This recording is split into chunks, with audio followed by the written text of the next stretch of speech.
Hello guys! In this video I'm going to show you how to check comments on the MANGA Plus application. But first of all, I just want to mention, please don't forget to subscribe to our channel, because at 100,000 subscribers we are going to show you our YouTube revenue statistics and growth strategy, how to make money online.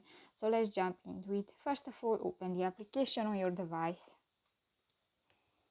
That's the home screen, and new you can find different mangas. For example, new I want to read the One Piece.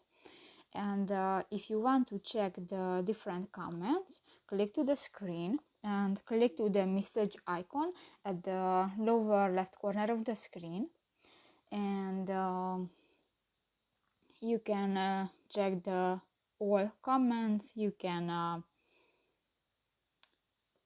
if you click that, you can like that, and you can check the different comments and opinions.